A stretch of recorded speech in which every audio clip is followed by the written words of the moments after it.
Hello DJ, my name is DJ Hapa, also known as the DJ Coach. Welcome to Tribe, where you're among fellow music lovers who want to share our love and passion for music with the rest of the world. I'm here to help you get started, so let's get going. First off, you should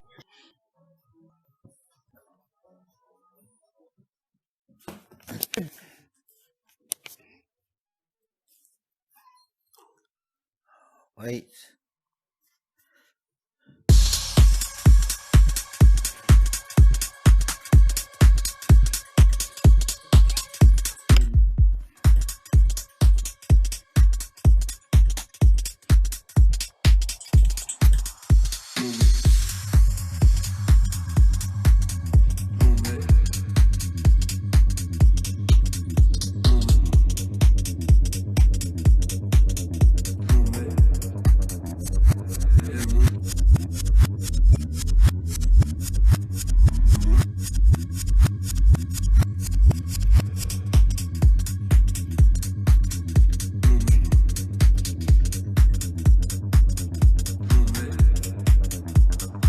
Hello DJ, my name is DJ Hapa, also known as the DJ Coach. Welcome to Tribe, where you're among fellow music lovers who want to share our love and passion. So I know that some of us might be newer to VR, so if I hold my palms up to the sky, we'll see this blue sphere. This is the contact point. So as I hover over a fader or a knob or a button, it will light up blue, and that means it's ready to be controlled. In fact, I actually have a pink bar right in front of me if you look down, and I can raise or lower the height of the table. Pretty cool feature. So I'm going to use my trigger finger to be able to grab either a fader or a knob or a button, and I'll show you exactly what I mean. Here we go. I'm going to hover over the volume fader. I'm going to grab it by holding the trigger in, and now I can move my arm, my wrist with it, and it's like I'm controlling an actual fader. Same thing with the knob. I can hover over the low, and I'm just twisting my wrist as I'm holding it, just like I would a regular knob. If I hit a button, same thing. Great. In fact, actually, even with the jog wheel, I can rewind it. Pretty cool, right? All right, let me get out of the way so that you can try it out. And when you are ready to move on to the next lesson, just go ahead and click Next Lesson.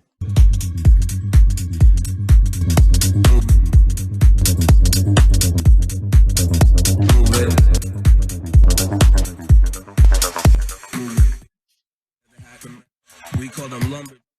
You know, Biggie said we had the hat to match. We call them lumberjacks. You know, Biggie said we had the hat to match. We call them lumberjacks. You know, Biggie said we had the hat to match. We call them lumberjacks. You know, Biggie said, you know, Biggie said, you know, Biggie said, you know, Biggie said, you know, Biggie said, you know, Biggie said, you know, Biggie said, you know, Biggie said. Let's talk about loading songs. So we need some music to be able to DJ with. So let me show you where we can get our music. Go ahead and hit B on the right-hand controller. That'll bring up our menu.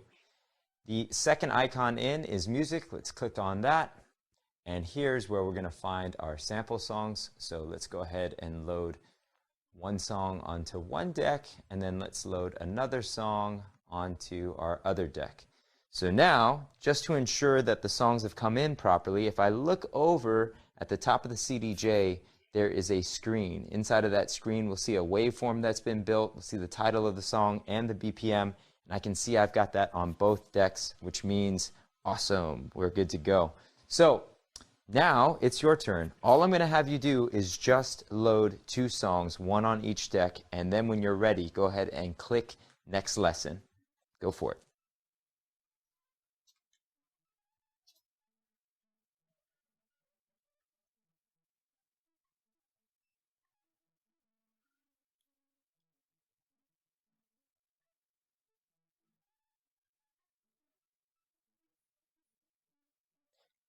All right, let's talk about play and pause. So there are tons of knobs and buttons on this rig, but I just want to draw your attention to the bottom left-hand corner of the player, of each player, right there. That is our play pause button. So if I go ahead and hit play, track plays, hit it again, and the track pauses. Simple enough. Now it's your turn. Give that a shot. And when you're ready, go ahead and click Next to move on to the next lesson. はい。 Now, the Q button is a little trickier. In fact, this is what I would call a bookmark. So it's like a temporary bookmark. And right now, it's set to the very beginning of the track. And the way that I know that is if you hover over, you'll be able to see there's a little orange triangle right at the very beginning. That is our temporary cue. And you can tell that this is orange and that triangle is orange. So they correspond. So watch what happens when I hit the cue. I'm holding the trigger down and it's playing. As soon as I let my hand off the trigger, it goes back to the very beginning, back to that orange part. So,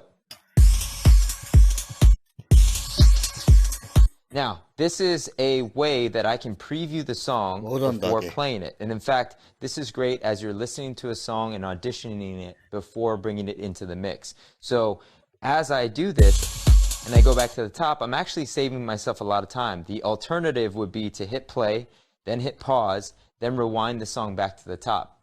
By using Q, I'm saving a lot of time and a lot of effort by just using Q and holding it down. So I want you to try something. It's going to go like this. 1, 2, 3, 4. Lift your hand off. 1, 2, 3, 4. Lift your hand off. So I'm just letting this play for 4 beats. Great. Now it's your turn. Give this a shot, and when you're ready to move on, go ahead and click Next to move on to the next lesson.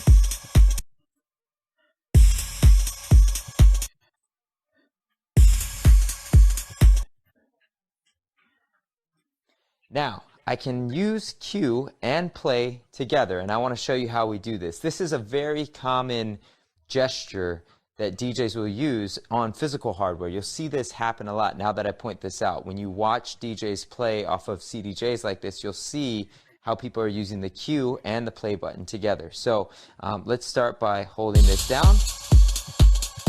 And now, as I'm holding it, with my other hand, I can go ahead and click play. And as I do, I can let my hand off of both of those, and it's going to continue to play.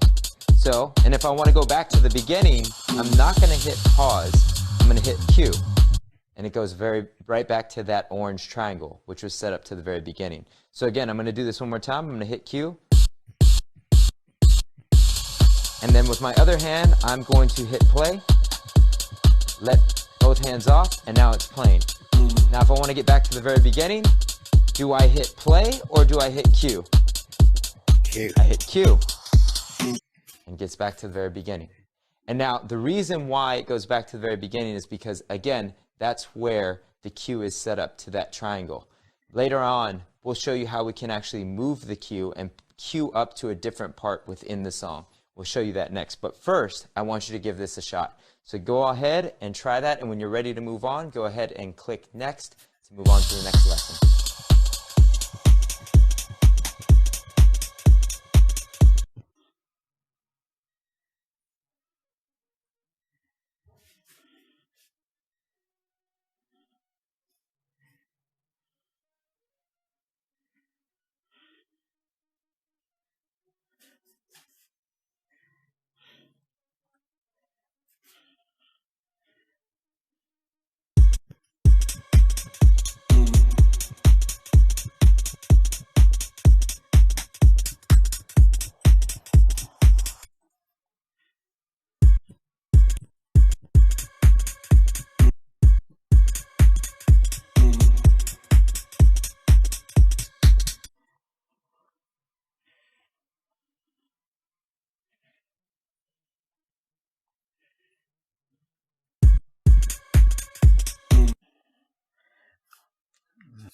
Did that wrong one.